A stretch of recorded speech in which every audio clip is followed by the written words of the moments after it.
Di tahun 1955, Pak Karno adalah presiden yang luar biasa. Dia sangat visioner gitu ya. Nah, di mana tahun 55 adalah Indonesia baru 10 tahun merdeka. Bayangin, 10 tahun merdeka, Toto bisa mengajak pemimpin dunia ke kota kecil yang namanya Bandung, bukan Jakarta loh. Bayangin, Anda mundur, setback ke tahun 55 di konferensi Asia Afrika. Bisa bayangin ya, yang datang itu ada tokoh-tokoh seperti siapa kakeknya Kim Jong Un itu Kim Il Sung ya. Kemudian ada Mao Zedong datang, kemudian ada Gamal Abdel Nasser, kemudian ada Zulfikar Ali Bhutto. Anda itu legend semua. Pertanyaannya, saktinya apa itu Bung Karno? Sehingga ada orang-orang besar dunia itu datang ke sebuah negara yang baru merdeka 10 tahun. Anda pernah mikir nggak sih? Gitu ya. Ini apa yang dilakukan?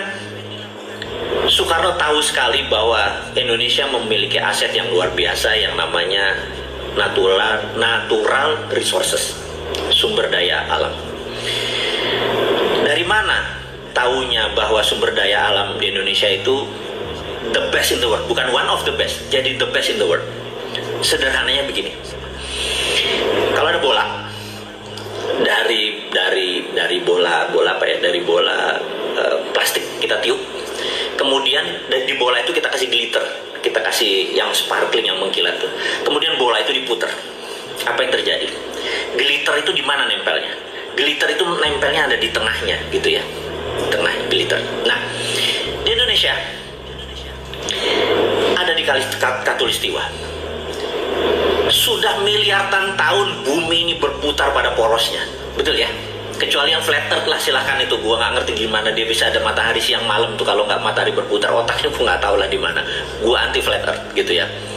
Yang jelas ini kita putar, bumi ini diputar. Karena itu seluruh mineral terbanyak ada di lingkar ini, gitu ya. Nah, mineral itu kalau di tabel periodik dulu waktu SMA kan kita suka ngapalin tuh hari libur nanti kita rebus kubis Prancis. Ingat nggak pelajaran itu?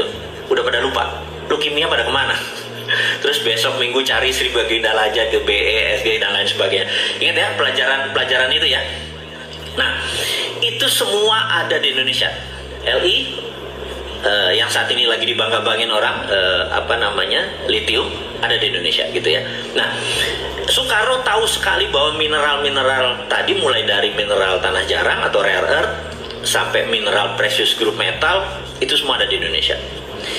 Kalau dia audit, katakanlah nikel di audit, misalnya nilainya ini dari langit aja ya, 1000 billion gitu ya.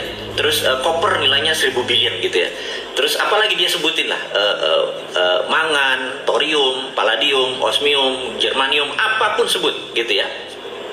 Nah, kalau anggap aja nikelnya deh 10, nilainya 1000 billion gitu ya. Ini kalau diterbitkan surat berharga itu namanya sovereign wealth fund yang saya sering dengung-dengungkan. Dulu Pak Karno pakai sebagai bargain power gitu. Ini akan dibagikan, dipinjemin kepada teman-teman negara-negara tadi, Gamal Abdel Nasser di Mesir, atau si Zulfikar Ali Bhutto Pakistan, mungkin Mao Zedong dan lain sebagainya. Pada saat selesai tahun 55, Amerika gemeter gitu, Amerika gemeter. Dan itulah operasi yang saat ini saya menyebalkan adalah, kita bisa tahu CIA operation menumbangkan Pak Karno, diganti dengan ya sejarah sudah itu semua. Itu karena Indonesia segitu powerfulnya pada saat itu dan lupa melakukan strategi-strategi yang penting. Jadi kalau saya nih jadi presiden, saya pasti suka model Soekarno nih, nggak kayak strateginya nggak cantik nih, pasti saya jeder-jederan gitu ya. Karena itu saya nggak mau, tapi saya mengingatkan kita harus menoto titis. Jadi kita menoto, kita harus teliti dan kita harus tepat sasaran. Notonya sekarang bahwa kita mau jadi negara besar. Kenapa sekarang? Saya ingat kemarin 1 Mei sewaktu Presiden Singapura nation speech bicara di TV nasional, dia mengatakan bahwa sekarang masa deglobalisasi. Apa artinya sahabat? Paham nggak deglobalisasi? Dulu kan ada globalisasi. di mana ada global supply chain, negara ini produksi ini, negara produksi ini. Sekarang deglobalisasi artinya semua negara balik ke nasionalisme, balik ngurusin dirinya sendiri. Dan Singapura panik kalau terjadi deglobalisasi, negara Singapura adalah negara yang bergantung pada negara lain gitu ya. Mendadak negara ngurusin sendiri-sendiri gitu.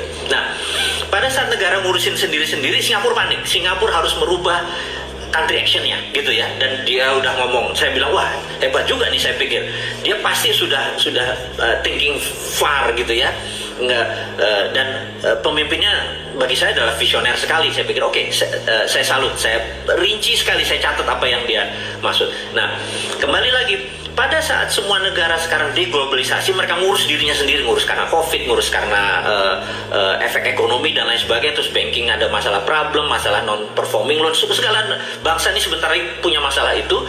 Kita kan masuk ke dalam. Inilah masa kita menata grand plan kita untuk sovereign wealth fund kita berdaulat sehingga rupiah lebih powerful daripada dolar.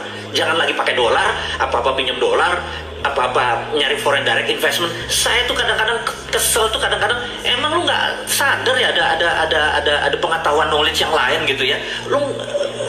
Lu Keynesian banget sih, ini udah post Keynesian gitu. Itu yang saya bilang, ini modern economic theory.